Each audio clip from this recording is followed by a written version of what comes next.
an organisation that focus on building the partnership response to domestic abuse. So we don't work with survivors of domestic abuse directly, but we do focus on building those partnerships and improving the response to domestic abuse across a wide range of different settings, so housing, health, the criminal justice system, etc. And we're partners in the Westminster Housing First project. Rhiannon, over to you. Thanks, Louisa. Yeah, I'm Rhiannon. I work for Solace Women's Aid, which is a domestic abuse charity, one of the largest in the UK, I think, but we're mainly based in London. And we run a variety of services like working with high-risk victim community services, refugees we have, and a lot of other projects such as the Housing First project. Thanks, Rhiannon. Right, we've only got 5 minutes for this, and we do have a history of going on quite long, so we're going to try and keep it brief. So the Westminster Violence Against Women and Girls Housing First project has been running for about 3 years.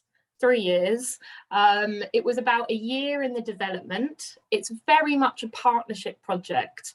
So it's commissioned by the local government in the local area, and key project partners are ourselves at Standing Together.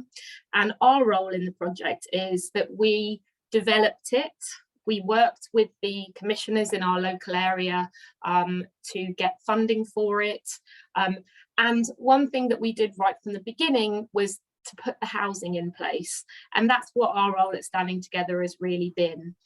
So we kind of built relationships with 5 local and national housing associations and managed to persuade them to join the project, to give properties, to give flats for it. So we kind of built those relationships. We got that partnership going with the housing providers very early on, and then Solace Women's Aid, my colleague Rhiannon works for Solace Women's Aid, provide the support. So that's kind of a little history of how the project was set up and how it works. It's very much a partnership affair, with us doing the housing coordination and Solace doing the support. So in terms of how the project kind of works, a brief overview, it started out with just 10 women, and it supports women who are experiencing long-term or recurrent homelessness, and who have high needs and have experience of kind of multiple disadvantage. So issues around substance misuse, mental health. All of the women on the project have experienced some form of violence against women and girls. So that can be domestic abuse, but we know that this group of women experience domestic abuse and a wide range of other forms of gendered violence. So we deliberately kept it broad to think about any form of violence against women and girls. So it started off with 10 women, and we now support 30 women. So it really has grown, and I'll pass over to Rhiannon to talk about the support side of the project and share a little bit of our share some learnings and some kind of woman-specific outcomes with you as well. Thanks, Louisa. Yeah, so we, Solace provide the support, but we wouldn't be possible without the partnership we have for Standing Together and the Housing Providers Partnership, because that really, really helps with a Housing First project such as this. So we do have, so as we work for a women's charity, we have the domestic abuse specialism. Of course, our women have experienced not just the domestic abuse, but violence on the streets, violence from sexual violence, child sexual exploitation, like all those kinds of things.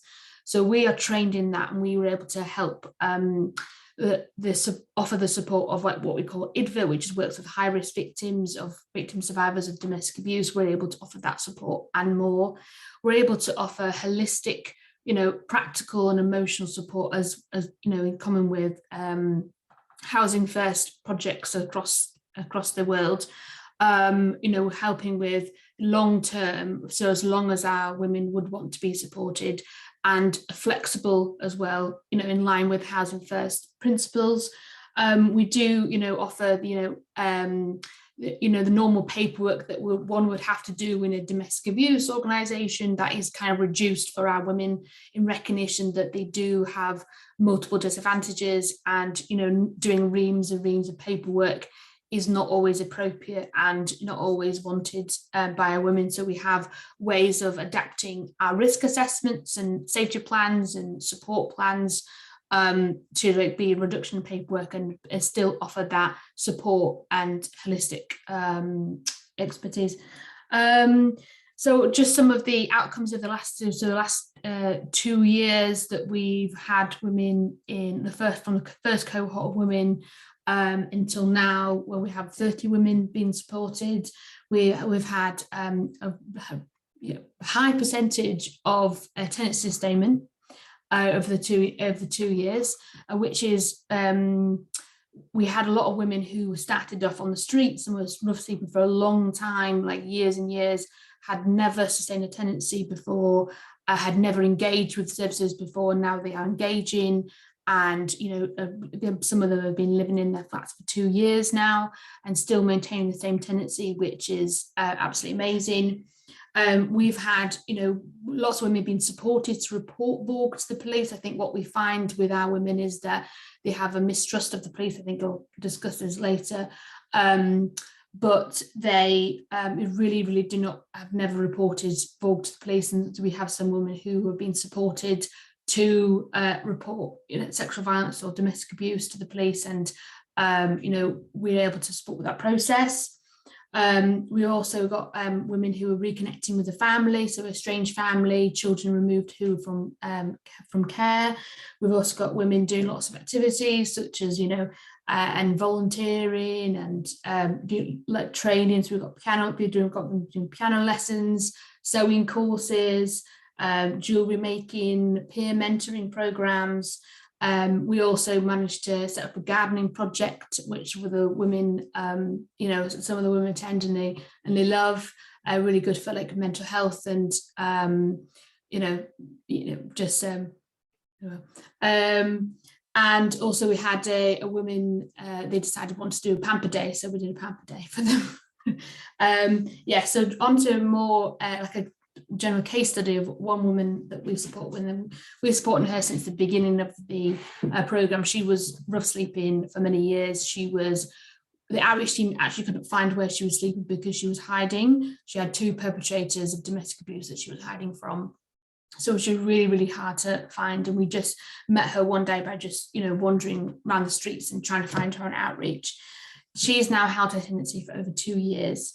She, has continued to be supported with domestic abuse, continued to be supported with like changing locks and, reporting to the police what's been going on. And we're supporting her to build up that confidence and self-esteem that has been eroded for about 27 years of domestic abuse from her main perpetrator. And we've supported her to apply for benefits, support her. She's now got I don't know if I know it's just relevant to the UK, but like a more benefits coming in, and also she's got her own little gardening patch in the garden now, and she's doing the gardening. She's also got a bank account finally after a long time, and she's also reconnected with her family. So she's gotten back in touch with her parents and even wrote a letter to her daughter who was removed from her from a young age. So she's really like, even though I think with Housing First, it's like, really can be really slow or like outcomes, but you do see like huge changes in the women who've started off, rough sleeping, really like low place, and now they've been supported. And she even says herself, like, it wasn't for you, I'd still be on the streets, rough sleeping. So she's given us some lovely feedback, that woman in particular. And that's us done. Sorry for going over time, guys. Have I gone over? Oh no. Sorry. No, we always go over, Rhiannon. Let's shut up now.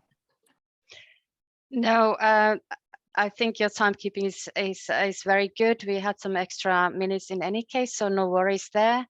I can't see any questions in the chat box yet, but we will have plenty of time with the panel discussion.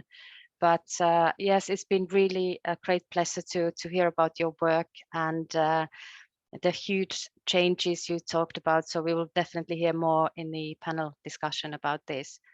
But now we move on to Czech Republic. We've got Vlasta from Jako, Doma. So the floor is yours. Hello everyone, my name is Vlasta and I work as a social worker for the organization Jako, Doma or Home Like, based in Prague, Czech Republic. Our organization has been running for almost 10 years and we have anniversary this month. We started as rather grassroots organization, but we evolved during the 10 years and we provide several social services at the moment. We have a community center for homeless women and trans women, and this community center is led mainly by peer workers. We have 6 peer workers there, and we are also running a COVID hostel. It's a weird term, but the city of Prague has 5 hostels for homeless persons who are especially endangered by the COVID situation. But this will end unfortunately in May. So this was the second service, and I work for Housing First project. This project has started a year ago, so it's quite new for us, and the Housing First approach is also quite new in the Czech Republic as a country. We have quite a tiny team of 2 social workers without their own experience with homelessness, 2 peer workers, and 1 coordinator. And our current capacity officially is up to 18 women. And we are full at the moment. And how does it work? Our current political representation in Prague is quite open to Housing First projects, which could unfortunately change very quickly after next election, and we are afraid of it because there was a great first attempt to start with Housing First in Brno, and it was a really great project a few years ago.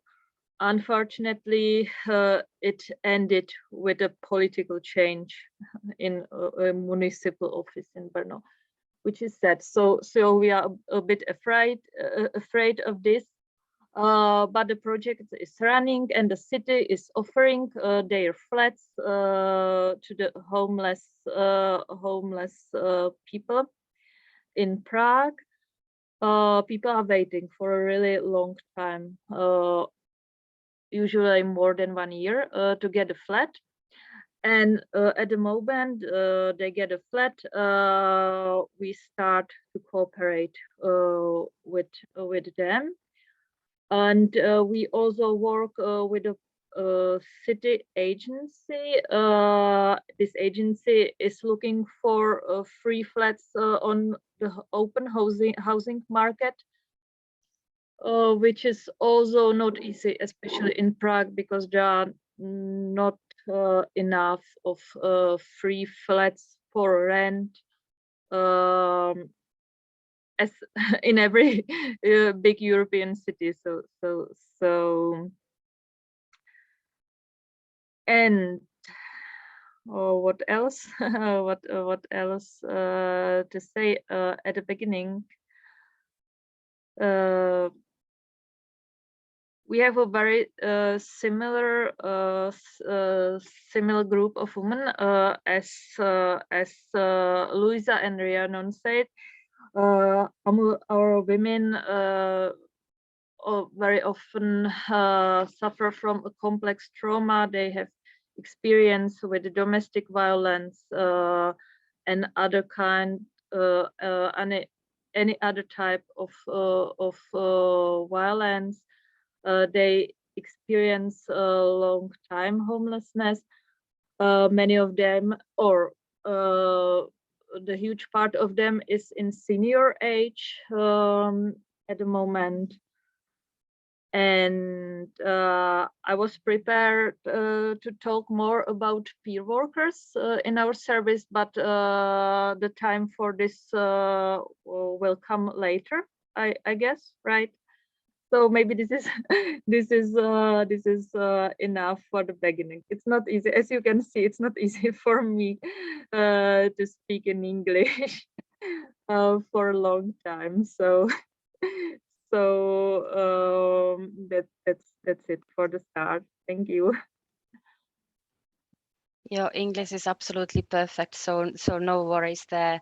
I'm not very good in multitasking, but I can see from the chat box we've got about 80 participants, and we've got people also from Australia, Brazil, Germany, Ireland, Luxembourg, Italy, Finland, Hungary, Belgium, Ireland. I probably have missed many, but it's fantastic to see you all here. And now we move to Spain.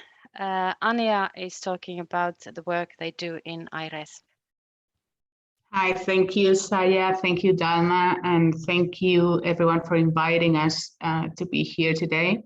Thank you to all the participants who are spending some of this busy day for all of us with us. My name is Ania. I'm calling from Madrid, Spain. I'm a social worker. For more than 15 years, I worked in the homelessness sector and welfare sector. With my fellow co-founders of IRES, we shared a huge frustration. Madrid is a very paradigmatic example of staircase model. It still is today in 2022. It was in 2015 when we started this amazing journey. And we shared this enormous frustration of being a part of the problem of homelessness instead of being part of the solution. That is what we wanted to do as social workers. So it all changed it for us when in 2014, I think it was a FACIAM conference, but I'm sure some people from the FEANTSA were there. I'm sure Maria Jaldanas was there. They first spoke about housing first, and for us it was mind-blowing. And we literally got together to have lunch, and we said, this is worth it, and with these tools we can make it. But we didn't know how to make it.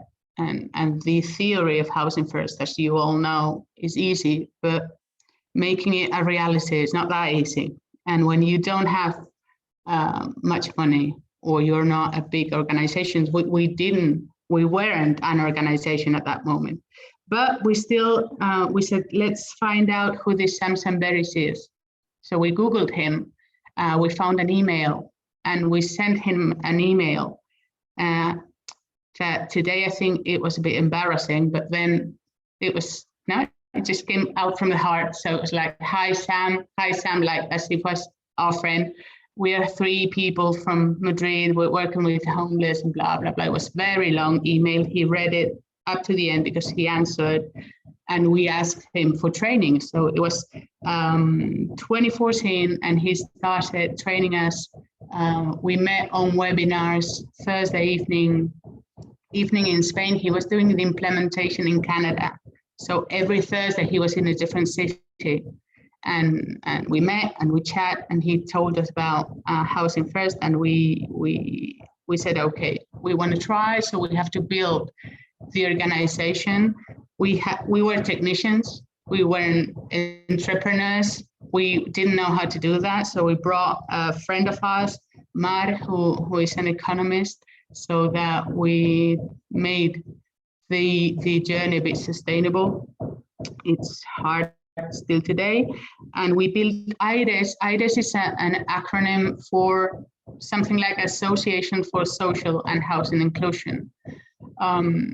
We had some certainties, a lot of doubts, but a few certainties. One is that we wanted to start the organization with two branches, researching and implementing the program. So we said, okay, Housing First is amazing.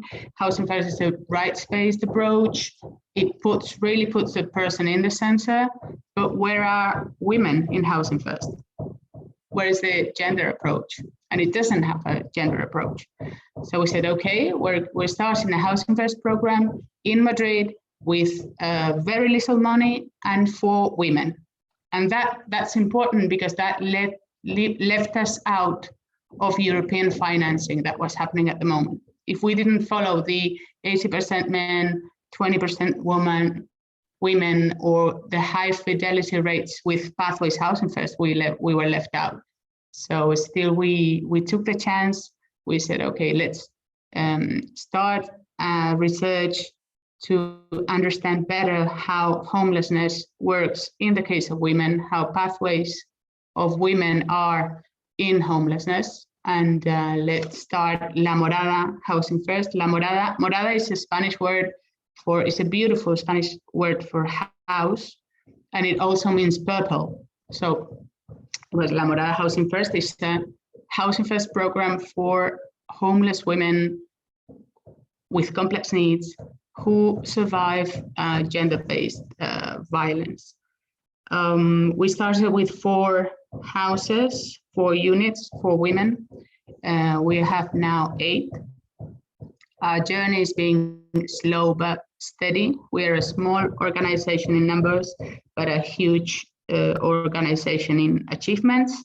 And we have made since 2018 that we opened the first unit, enormous work to adapt Housing First to the reality of women that I will share with you in the next questions.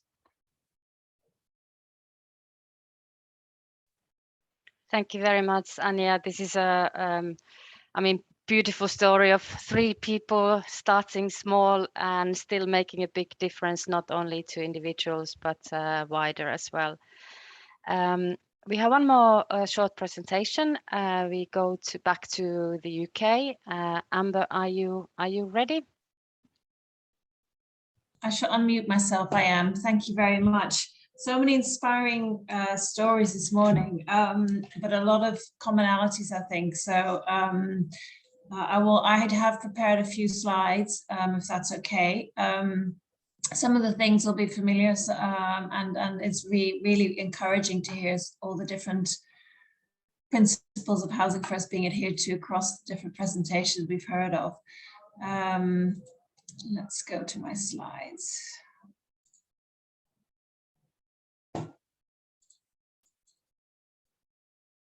Let's make them bigger. Can everybody see the slides? Just a few hands, perfect. Okay, thank you very much for having me. I'm presenting this morning from Leeds, sunny Leeds for a change in the UK, and I work for Basis Yorkshire. Basis Yorkshire, and I'm the business development manager here. Basis Yorkshire is an organisation that has been around for over 30 years now. Started off with a few volunteers and now we have over 20 members of staff. We are perhaps best known for the working with sex workers, women sex workers in Leeds, but we also have a young persons project recognising that some of the women we saw, particularly in the 80s, 90s and early 2000s, were actually young people who were being sexually exploited. We started off as Genesis Leeds, and we have a whole wide range of services for sex workers. So a holistic case support worker, sexual and domestic violence advisors. We have a program around employment and training, mental health, and last but not least, to Housing First workers. We started off with one, and I'll come to that in a bit later about the history of how we came to work with Housing First. All our work over the years has been based on non-judgment, which is really, really important when we work in the field of sex workers, and harm reduction, so meeting women where they are, and unconditional support, regardless of what position you're in, why you are sex working, what's going on with you, we will support you. So as I said, we offer really broad-reaching holistic support, whatever is needed, person to person, really person-centered, but also advocating with services for better access, as well as on an individual level service, but also on a citywide, and sometimes also campaigning on a nationwide changes regarding the law, for example, in the UK, as well as challenging the homelessness situation, specifically for women in England, and the hidden homelessness that many women face in England, where I very much hear the comment made by the earlier speaker about the 80-20 comparison with genders, particularly relevant on International Women's Day. We have campaigned really, really hard in Leeds to make sure that women are not forgotten, even though they may not be visible on the street. They're very much the hidden homelessness, and we were campaigning very hard in Leeds, and we're pleased to say that the council is increasingly recognising the importance of this. So not only do we give individual person-centered support, but we also give investment to training professionals, collaborating with any research, and productions of resources and toolkits. So as I said, women who sex work sometimes are equally disproportionately impacted by homelessness. As we've already said today, women are much less likely to encounter traditional homelessness service. They're not seen in street counts. They'll stay with their clients, their dealers. Even in COVID, one woman said to me, you may have thought women left the streets because there wasn't everyone in, and we got women into hotels, which was brilliant in Leeds. We had a hotel specifically for women, but she said, I had no choice. I couldn't go to that hotel. I couldn't tell you why, but I had to stay with my drug dealer. And I stayed there for months, and it wasn't easy at all, but that was the only thing I could do. So even though they're not visible, it doesn't mean that their problems don't exist. And it leaves women open to exploitation from abusers, as we know. So barriers into housing for women, I think we've all heard them already this morning. It's simple, we give out so many phones these days, no phone number. Phone numbers are more and more crucial to accessing service. If you have no phone, nobody can get in touch with you, nobody can speak to you, you can't reach out at times when other services might not be open. Even if you've got data, digital exclusion, you need to have the skills, you need to have the organization to be able to access some of the processes nowadays. Bank accounts being taken over by violent partners, leaving jail without a worker. There are much improved systems than 10 years ago in terms of coordination when somebody leaves prison. But honestly, we still have so many women that knock on our door and say, I've just left prison today and I don't have anywhere to go. So there are still women falling through the cracks. Pets are really important to women. Sometimes, especially when they've had children put into care, they are their emotional support, and will go through extraordinary situations and circumstances to stay with their pets. We had a woman a few years ago who did not want to go into a shelter even though it was snowing outside because she had 3 cats and wouldn't leave them. Now, those kinds of situations may sound trivial, but actually it's life impacting for women. And so we have to make sure that all our services cater for all those kinds of situations, and we try very hard to make that happen. Stigma. I mean, it was highlighted on the slide before, but stigma specifically for sex working is huge. There's judgments throughout the system, from whether they're really considered homeless, what they have to talk about their experiences to be able to justify having access to homelessness services. When they get into housing, what will they do in that house? What will they, will they have male visitors? Well, yes. It's why would we say they're not allowed male visitors? How can we judge? How can we make the support conditional on certain things? So then moving on, since 2016, we were an early adopter of the Housing First for women and sex workers only. It started off as a pilot, and based on the principles that we've already heard today of unconditional judgment-free support. We have a dedicated support worker, now 2, and they have a caseload of about 6 or 7 women to keep it really small and to make sure we're there for them when they need us.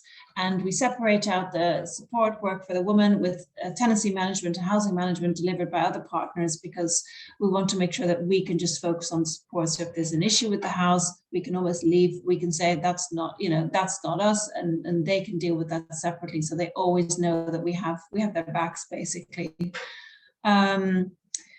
We've seen what are the outcomes. Increased engagement with other services, improved health, reduced returns to prison, engagement with families, either children that were in care or mothers and fathers. And while it is expensive, also it does really, expensive, yes, in the terms of staffing costs and support and low caseload, but not expensive if you take the holistic view of reducing access to crisis care, not reduced involvement of the police and A&E and all those kinds of acute services, which are hugely expensive.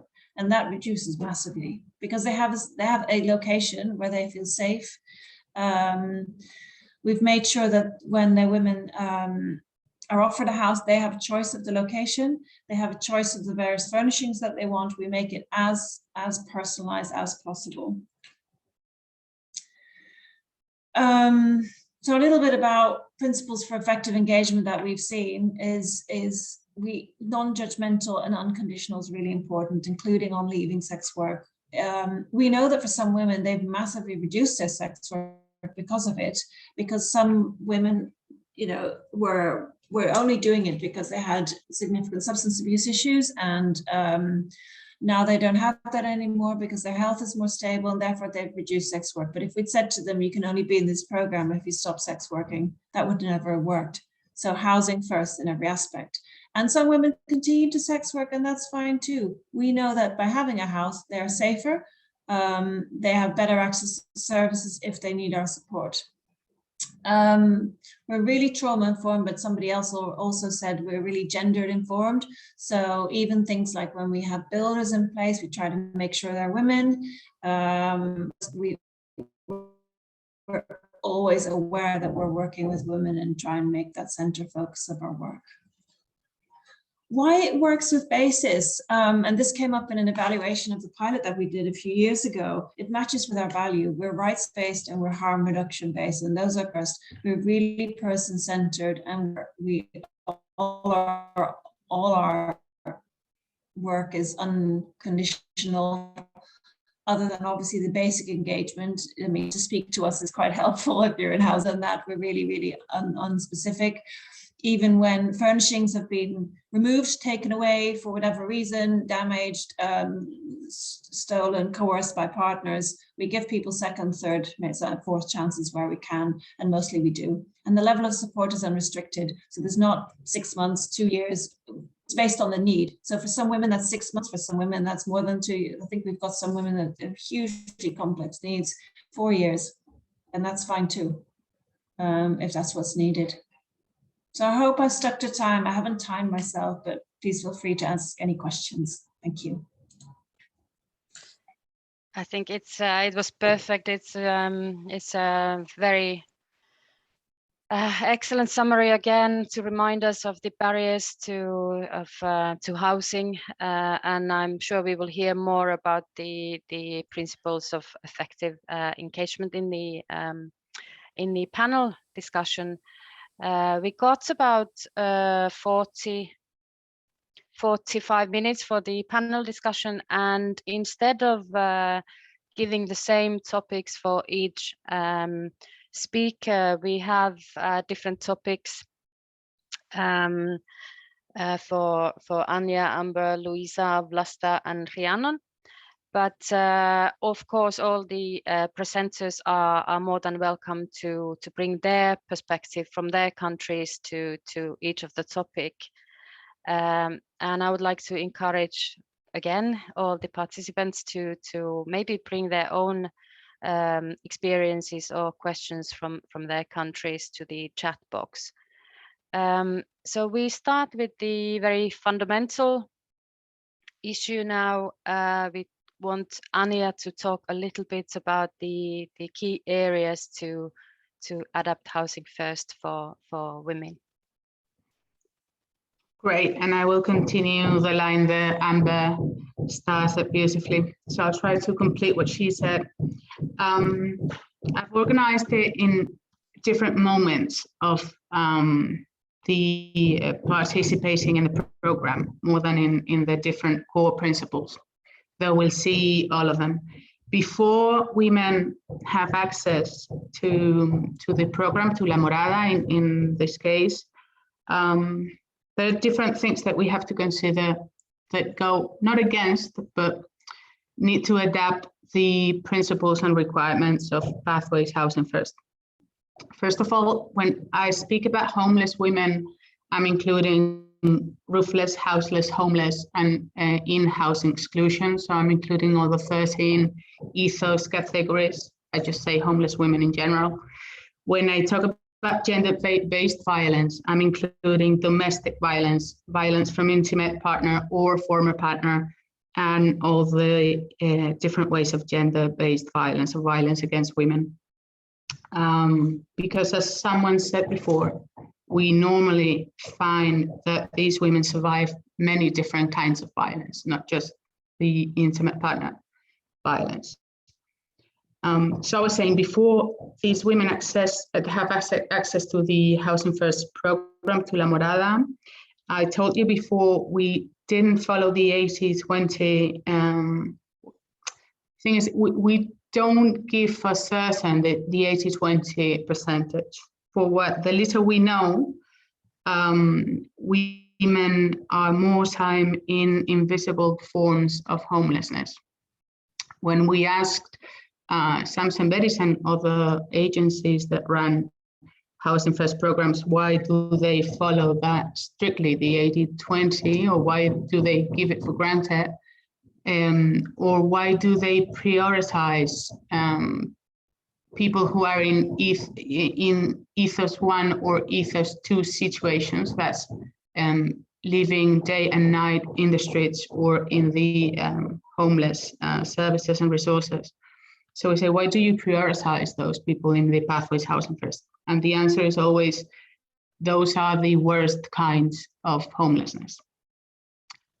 We don't believe in worst or better ways of homelessness. We don't use that language normally, but we ask them about how risky and how dangerous do you think it is a situation like Amber said before, if a woman is kidnapped by her dealer in a house, no one knows she's there, and she's been exploited sexually, exploited in other ways, in other cases.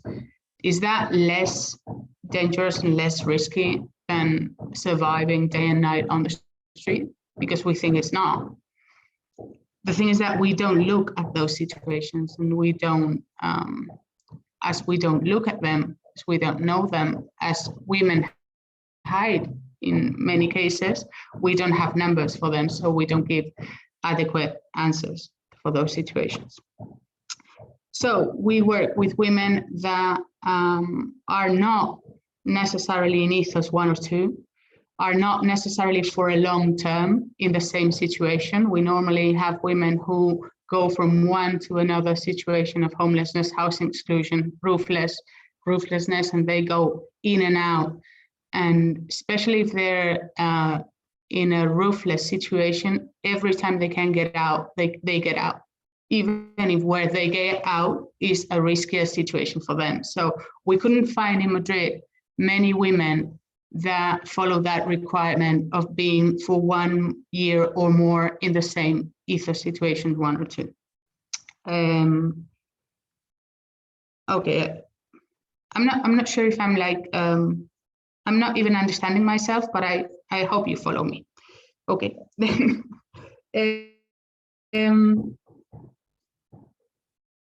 Okay. Once they getting the program, for us, we prioritized the women that were living active violent situations, so that they were living with the perpetrators, the abusers, and they had to run away from that. I don't know in your countries, but in my country, the Specialized Protection Network for Victims of Gender-Based Violence excludes women with complex needs, excludes homeless women, or if they let them in, because the risk is so obvious, they have to let them in. These women don't adapt to the way they work in those networks. For us, it's like the Specialized Network that does an amazing job, and I want to leave that clear. They do an amazing job, but it's like they need to work with a perfect victim, if you understand what I say. Like, if she doesn't have any complex needs, if she doesn't make a lot of noise in the center, in the residence, in the resource, if she's with her children and takes good care of her children, if she follows all the instruction, then she can have a good pathway through that specialized network. And if not, if there's some kind of problem with misuse or abuse of drugs, of certain kind of drugs, in that network, is not that bad seen taking pills, for example, but some other kind of drugs is like very bad seen. So certain drugs leave you out, certain mental health issues leave you out, and if you have both at the same time, they leave you out. So it's not very common that homeless women who survive gender-based violence get in those specialized networks. Our problem was that we wanted to take out of very risky situations for violence, and we want to give them immediate access to a house where they were going to be alone, because that's part of Housing First. And none of them was aware that she was being a victim. So we had to start working, not only get adapted to your house, get adapted to the support team, and start like working with them very slowly to their time, but we had to make them aware that the perpetrators probably were going to go and see her and try to stay with her. And she wasn't going to have the tools to lead them out. So we had to accept that in the houses, even being a Housing First program, the house, at least for the first months, wasn't going to be a safe place. And that was so against everything we had been talking with Sams and Betty's. Like, the house had to be a safe place. And it's part of why Housing First works. It's stability, safety, but we knew for the first months, we had to work in making her, each one of them, aware of all the consequences of the trauma and the violence, setting with each one of them a security plan, giving them phones, in some cases, like showing them how to use them, building quickly confidence and in the relationship with the support team. So those first months were busy, and for us, they were, I have to tell you, very scary. So you know they're gonna happen. Things are gonna happen, and violence is gonna happen in the house. But it was amazing, because for us it was like a leap of faith. We thought that if we provided with the support and housing, doing it with a gendered and very specialized approach. So in the support team, we had a social worker that came from the homelessness and housing exclusion sector, and a psychologist that came from the gender-based violence network. So they were very specialized and very knowing what they were doing. After a few months, in some cases, things got worse. In some cases, it was the woman who stopped the man from beating them up. And something like "not in my house" happened. And when that happened, all the different areas of their lives, then we could think about health and mental health and harm reduction when we got there. And we have gotten there in all the cases. before or after, but we always get there. Then we can work in all the rest of the things that normally, like misusing or abusing of drugs, we have seen that it's very linked with the relationship with perpetrators. It's very common that those perpetrators initiated them consuming drugs. So when we start like unknotting that enormous knot, everything started to happen very quickly. Another thing that we have to adapt from the Housing First programs, like they're very, when I say Housing First programs, it's like Pathways Housing First, the ones that have been implemented based on the Pathways Housing First approach. We have now, with some of the women, we've been working for 3 years and a half. The last ones, we've been working for 2 years, a bit more than 2 years. So we have like a long journey with them. The things that we have found is that needs evolve, and support has to evolve with them, and the house, in some cases, should evolve with them. And that's, I'm referring to the women who are mothers. I mean, from the 8 women we work with, 5 are mothers, but for 2 of them, motherhood is a very important issue. Is the issue that has been motivating them to get up every day and work and work and work. In these years, they've recovered the right to visiting with their children. Like where the children were put into care, both cases, they were very little girls. Now they are 12 years old and 15 years old. So they're very different people. The women are very different people and the children are very different people.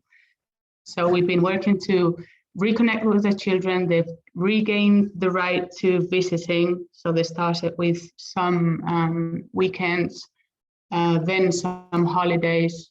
And now it's probable that they recover the full custody of the children, which at the beginning we thought it was going to be impossible because of the Children's Protect system in Spain. I don't know in your countries, but once children are put into care, it's like impossible to recover them. But in these 2 cases, we're very close. They are very close.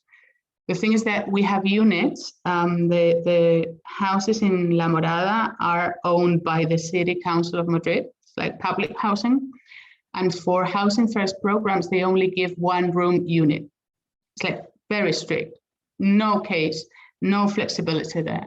And we've been the last year trying to convince them that in the case of these women who are mothers and whose children are under 18 and their relationship is amazing now, and it would be great for their own progression to live with their children again, we need 2-room units. It's being absolutely impossible. And the reason they give us is like true and pure Housing First is for adults only. So we've been, now, a few years ago, we had to fight against pure Housing First is for men and women. 80% men, 20% women. And now that we've taken a few steps forward in that issue, it's like pure Housing First is for adults only. It's like you're hardly seeing the woman and you're not seeing the mother at all. The mother that wants to be a mother. Because not all women who are mothers, motherhood is not always a motivation. So those are 2 of the big issues. And one note of awareness for the ones who are the participants who are working on Housing First programs or want to start Housing First programs. Some of these women we found kidnapped by men. Those men were tenants in Housing First programs. And the support teams wasn't able to see what was going on there.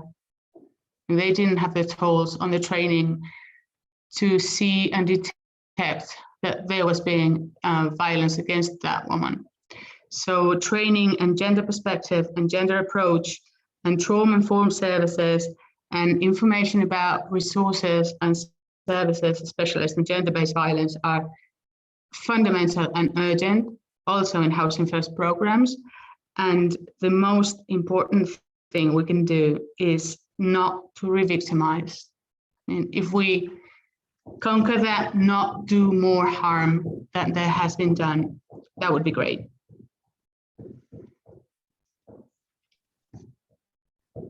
Thank you so much, Ania. I mean, like I was writing down so many very important points. I can't see any questions here, but I don't know if any of the other speakers would like to add or comment before we move on to the next topic. Yeah, I just wanted to reflect everything, similar experiences that we've had in terms of women being mothers as well, because we've had to though we have our housing providers as being more flexible in that, although the agreement is originally for 1-bedroom flats, we've had women have had adult, teenage children wanting to return, and they've offered us 2-bedroom flats in recognition of that they are reconnecting with their family. Also, we've had women who are pregnant and we're having to go through that process of like social services, and because they've had children removed before, so the expectation is that they will be removed again. But having to negotiate that, because obviously it's like really heartbreaking having a woman who wants to keep her baby and then having to go through the process of they're deciding what they're going to do. But at the end of the day, it's about women's choice, isn't it? Like if they want to choose to live with, have the baby, but also like have the partner come and visit and everything, we have to respect that and and manage the risks around that, whatever they are. Thank you. There is one question. I don't know which one of you wants to answer. It's from Lisa. Where there is a limited capacity, how do you prioritize who gets offered a service? So how does it go in Spain and UK and Czech Republic? Amber. It's very, very difficult. It depends on a number of things. What are the likelihoods that she might be okay with other services? What other agencies has she involved? How is she engaging with them? Or is she really, really struggling to engage with all the other services for various reasons? Sometimes it also depends, because we're quite clear that the location has to be somewhere where the woman finds it wants to stay, because otherwise she's unlikely to stay, and those are all valid reasons. It sounds sometimes when I say it, I don't think I have to explain it to this audience, but sometimes I have to explain it, where people think, well, they just want a really luxury flat. No, often it's because they're either away from a previous network that was having a negative influence on them, or it reminds them of a trauma they've experienced. They're very, very valid reasons for not wanting to be in certain areas. So that if they're adamant about that, sometimes the support then has to be, if there's just no availability because there's a massive housing shortage in the UK as elsewhere, then sometimes others can get priority because of that. But it's based on need first and foremost, and what other options there are for that person at that point in time. But it is a very, very difficult choice. It's not easy.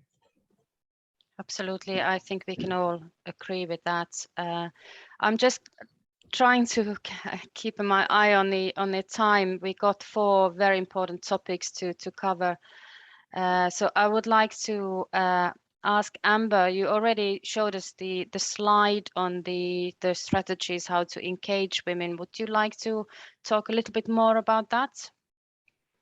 What worked? I can add a little bit more. I guess from our perspective, what works is, as other people have said, person-centered. It needs to be where the woman is, what she wants. And in terms of housing first, that's sometimes there's the little things that count sometimes, about things like being able to go to the gym, or choosing your own pictures on the walls, or the paint color, where it is, key things are essential, like having a key to your front door and being able to be safe. Little things are equally important, especially where women have experienced coercion and not have had the, you know, it sounds, some people have never been asked what their opinion is. And those little small things are actually key to moving on for a lot of women, to be able to say, this is what I want, and okay, fine, we'll work on that. So effective and get trauma informed, really understanding trauma. And we hear it's almost become a little bit of a buzzword, I feel sometimes, but things like offering an appointment at a time when the person is available. So for example, a lot of women are offered an appointment. Well, this is your appointment. So, well, I can't make that because I already have a, you know, and sometimes, yeah, I just can't make that. And people then go, oh, you have to. And it's like, well, no, because, and then she has to explain, well, actually, I have another appointment related to my health or my substance abuse. So there is a really valid reason why I can't make your appointment. So please, can we reschedule? It's about that, you know, really not take into consideration, like, you know, it's not very different to any of us, but for some reason, sometimes women in the homelessness system are treated like they shouldn't have a choice. They should just be grateful for what they're given sometimes. So it's those small things. We had a situation recently, it wasn't the housing first, but still very much related to housing, which is what I mean about effectively engaging. So a woman struggling with her mental health, has a pet as well who's not very well, and she needs some building work done on her house. She's in supported accommodation. We know that building work can be distressing, so we've told her beforehand the builders are coming, and she says, well, could I have some notice what time they'll be coming? Could they tell me what time so I can be prepared? We asked for this to happen, it didn't happen. So 7 o'clock in the morning, scaffolding appears around her house, really noisy, shouting, etc. Obviously impacts her mental health. She has she's not able to communicate in the most calm manner at that stage because of the impact of it. And it's basically then used against her for saying she wasn't supportive of the building works around her house. You know, trauma informed is genuinely understanding that need for control due to all the times when due to trauma you haven't had that control. And I think that's really, really important, and leaving beside any judgment, any issues around how somebody is living, how they're making a living. So whether they're sex working or not, what their relationships are, we have to work with them where they are, because it's common human nature, natural sense, but it's sometimes we see from a lot of services actually quite hard to do. So trauma-informed, gender-informed, little things like making sure that when there are builders, they're women, for example, talking to them, having options open for them to do some fun stuff as well, thinking about their strengths. So not only talking to them about their issues, but also, okay, what do you like to do? What should we go and do? Having some fun stuff on the side rather than always just talking about, well, this is the problem and that's the problem, because actually they've got so many strengths. They're some of the strongest women we know to have been through that and are moving on. But we don't see that part of it often enough, I think, and focus on those bits. So I hope that's okay. That's more than okay. It's really good to hear some concrete examples, and also how we can focus also on positive things and not only problems. The next, I would like to ask Louisa to talk briefly about the partnerships and what are the successes and challenges in different partnerships. Thank you. Right, I've just been making some notes. So I think in terms of the Westminster Violence Against Women and Girls Housing First project, I said earlier that it is a partnership dependent project because at Standing Together we do the housing coordination.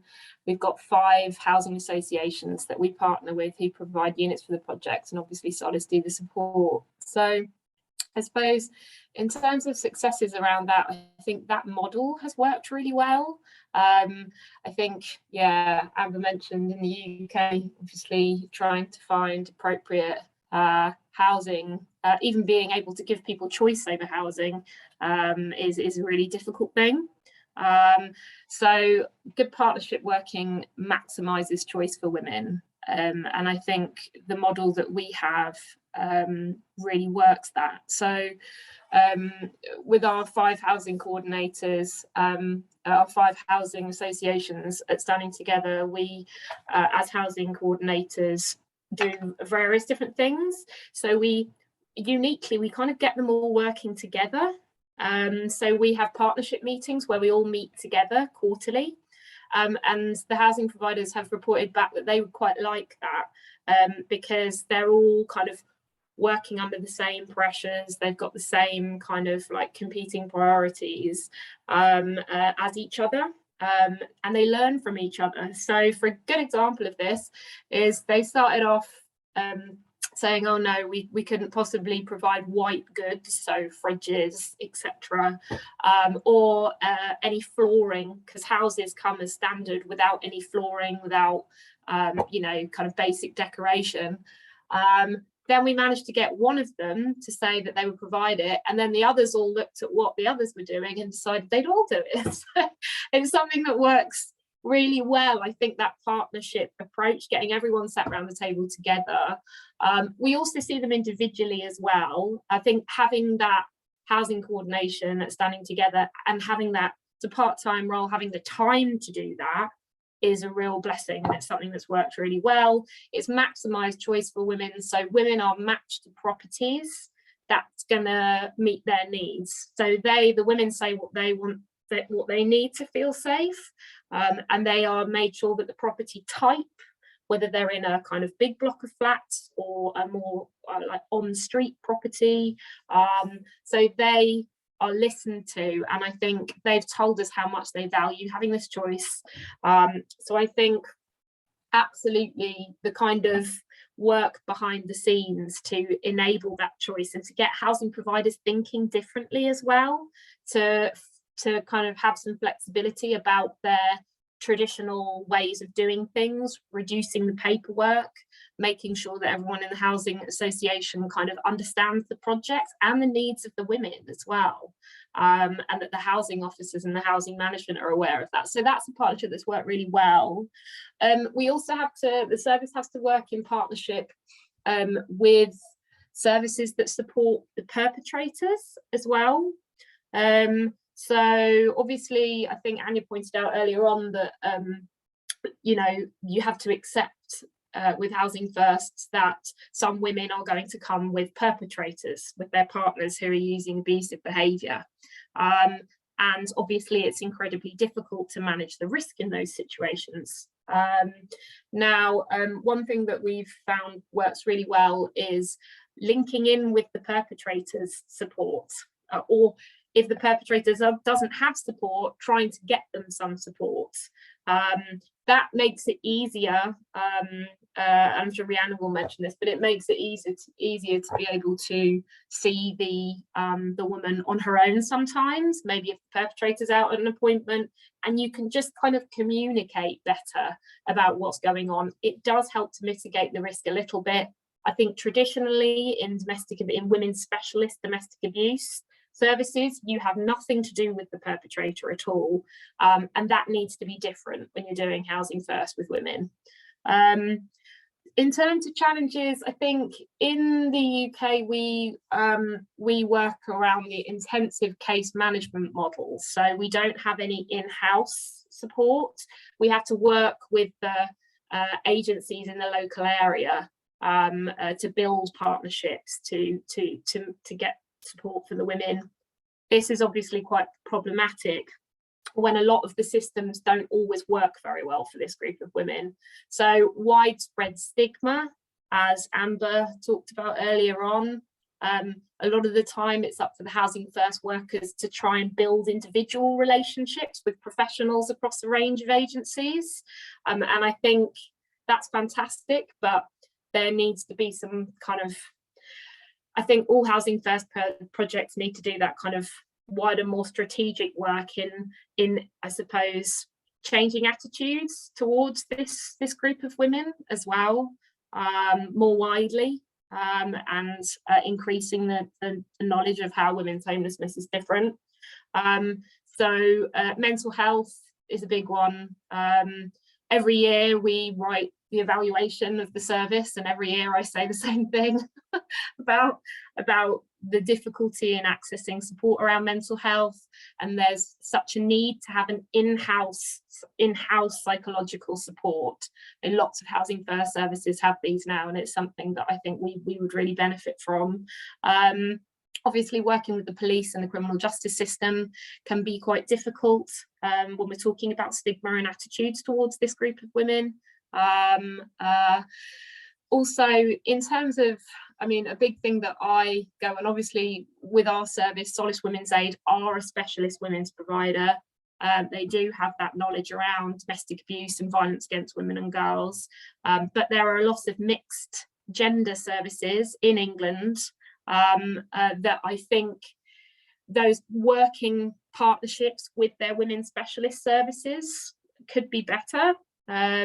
I think, like Ania said, in Spain, we have the same problem in that it's difficult for women with multiple disadvantages, with homeless women with multiple disadvantage, to access the kind of more traditional women's specialist support.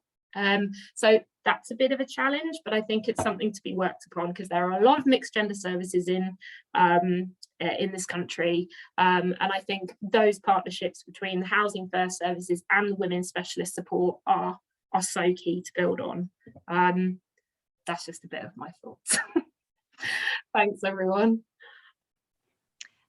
Before I let you go, Louisa, there's a question for you in particular. I can see there are a couple of other questions, but when you speak about housing providers, what do you mean by that? Are they enterprises, or are you talking about something else? Good point. So they are housing associations, enterprises. There are a lot of them in this country. They were set up with a kind of more kind of social kind of aspects, but a lot of them now are quite big businesses, and they have to give quite a lot of their housing stock to the local authority. So they have agreements with the local authority, with the local area, with the local government, but they give housing to this project outside of those agreements, but only because it's a very small amount. So each housing provider gives only three units per year, and we have a signed kind of service level agreement to do that. So I think they do it because it's for them. The big providers, it's a relatively small number of flats, if that makes sense. Perfect. Thank you very much. We got two more topics. I can see there are two more questions as well, but and I'm not ignoring them at all, but let's see if we got time at the end to answer those. And I know Dalma wants to summarize what we've been talking about at the end. So Vlasta, we've asked you to talk a little bit about client involvement and peer support in housing first services. Thank you. You know, peer work is a key issue for our organization since the very beginning of our existence. We try to involve our women with homeless experience somehow since the beginning. We didn't call them peer workers, but co-workers. In the more grassroots phase of our organization, but now, as I told you before, our community center is led mainly by the peer workers. They create a safe space for other homeless women, and I have two colleagues in our Housing First project. One of them, Zuzana. She works with Jako Doma since the beginning. I know her for more than 10 years. And it's really inspiring to meet peer workers in our everyday activities. especially for their deep immersion into the field. They can help us, the other workers, without our own experience in homelessness, to understand some difficult situations which are not easy to read, and they can give us some very useful clues to get out of those situations and to find some new ways. And I think it's it's a shame Susanne is not participating here, and also my second colleague, but it's because our language barriers.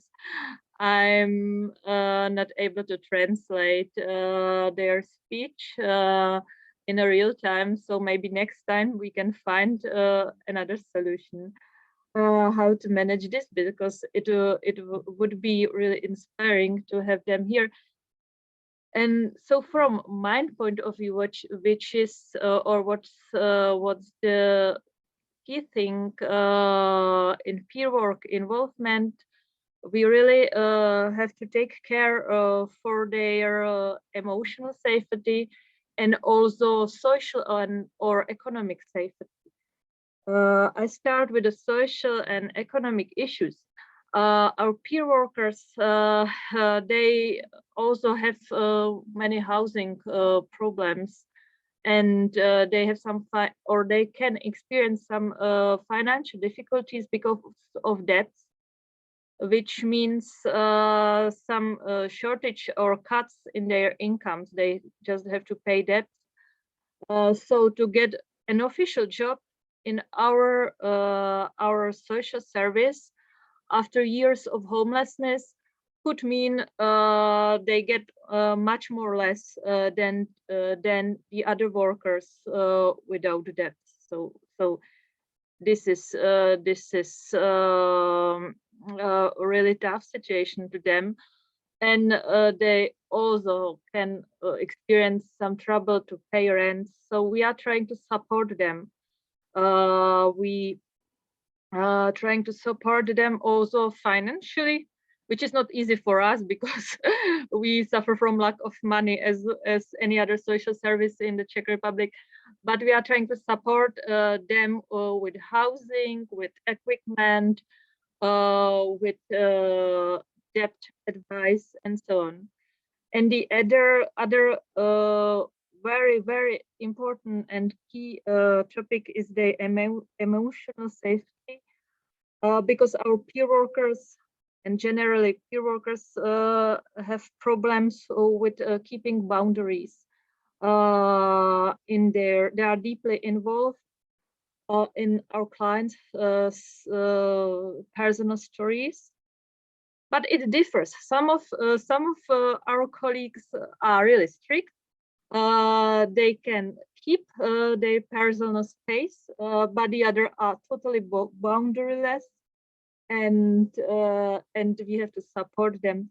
Of course, we try to deploy a trauma-informed approach. We had a project on it. We working on it, on learning, on sharing experience, especially with our peer workers. And we take care not only for trauma-safe space for our clients, but also trauma-safe space for workers. We are aware of the risk of re-traumatization of our peer workers or vicarious trauma. So we're thinking about it. And the other very important part of our organization is that we try to be more horizontal. We don't have strict hierarchy. We don't have a male boss, and our female boss, she's working with us on. And sorry for my pronunciation. The hierarchy. Sorry, we try to be more horizontal. Let's say it like to have less hierarchy in our organization, and we're working on it since the beginning. And it's really hard, but we keep on process. And our main cause is care instead of high performance, and it's also really important in services which supposed to be trauma informed and gender informed. So care is the main course, not only for clients, but also for all the workers, peer workers, other social workers. Okay. So I think that's all for the moment. Thank you. No, that's absolutely fantastic. I really like the horizontal approach, but also your approach. Like, of course, we want to have the experience and skills of peer workers, but making sure that they are okay on many levels and supporting them.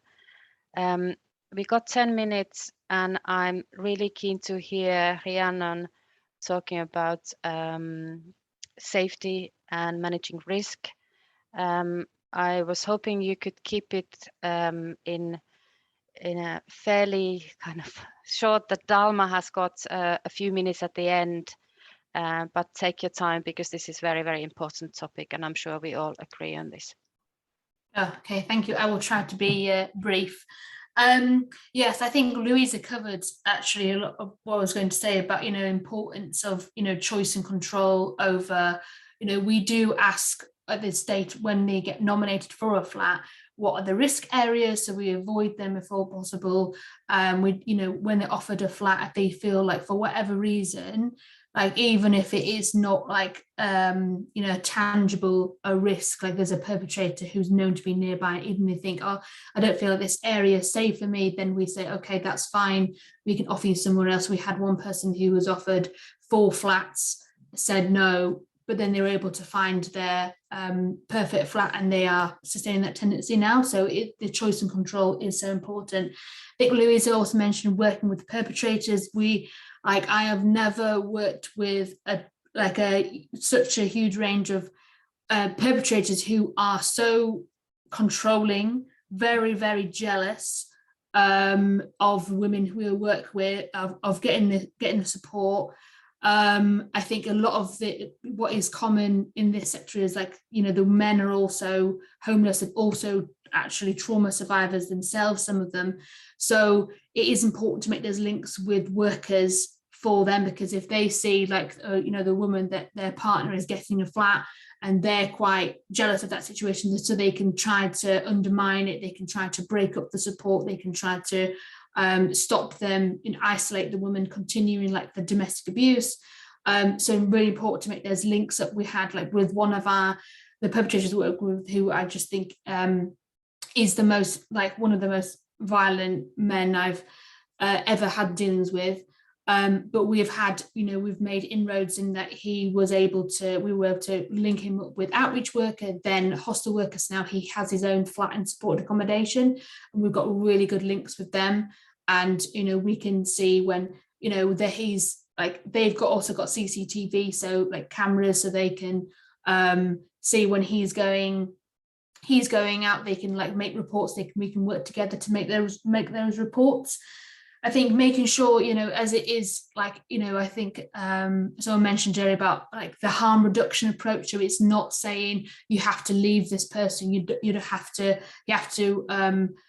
stop using drugs, you have to stop sex working. It's really about choice and control, reducing that harm, safety planning around that. Okay, you want to keep with them, but how can we make sure you're safe? What actions are you going to take place? And recognizing that they have the power, to do that themselves. They're all, women who've been survivors of domestic abuse for a long time, are doing safety planning continuously. So recognizing that and acknowledging that their strengths in that, we've talked about, I think Amber talked about strengths before, and it is strength based rather than focusing on problems.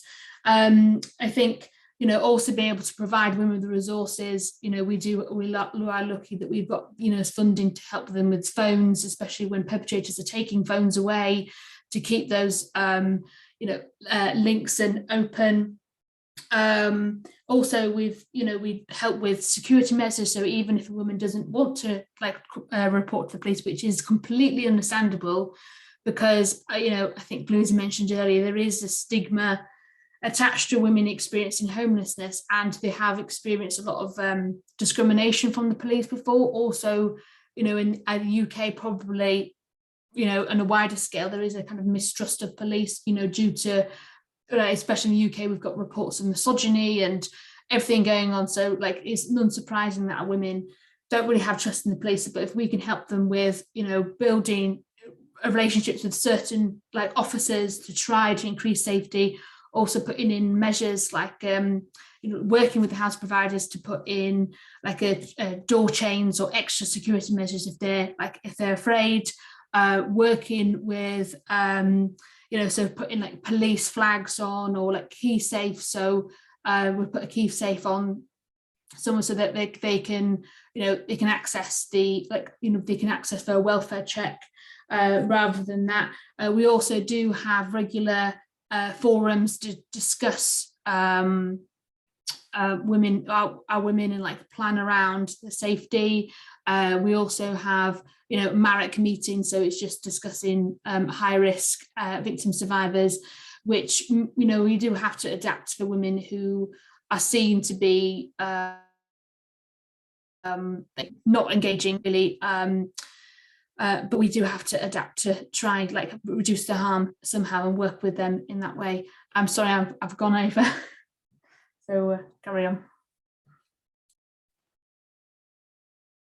No, that's fantastic, and thank you for the concrete examples. I think we are running out of time for further discussions, but I would like to thank all the speakers, and I've been making so many notes today that I need to go back to that, but I have also learned a lot. Excellent speakers Dalma had invited today, very valuable experience.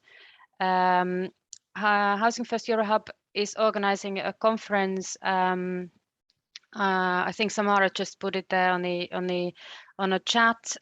It is about moving the Housing First more into systems approach, moving away from programs and pilots, and all of us fearing that the funding is running out. And what we talked about today, having more organized cooperation between actors. So there is a conference in Madrid at the end of March. The program is really, really excellent. So have a look at the Hub website for that. And now I think it's time for Dalma to conclude what we've been talking about for the last 90 minutes. But thank you all very much. Thank you. Thank you, Saija. I will keep it short, I promise. And thank you for the great discussion and today, this morning, and these you can read about these inspiring practices in our new publication, where we collected some of these projects and more, and that will be available on our website and on the Hub's website, and we'll be also sharing it with you. We have really just 2 minutes left, but we are also would like to take this opportunity and launch our community of practice, which is called FEANTSA Women. We are aim to build a community of practice which brings together anyone interested in or working towards ending women's homelessness. We are planning activities and continue the discussions that we have today. We will have webinars and hopefully actually meetups, trainings, that was highlighted today by some of the speakers. So anyone who is interested or have any questions, please feel free to get in touch with us. I also would like to mention that we recorded the webinar that will be also available, and we will email the links to all participants. So thank you, Saija, and thank you for all the speakers and participants who joined us this morning. And I think we managed on time. Thank you for everyone, and have a great rest of Women's Day. Bye-bye. Thank you. Bye. Thank you. Bye. Bye. Thank you. See ya.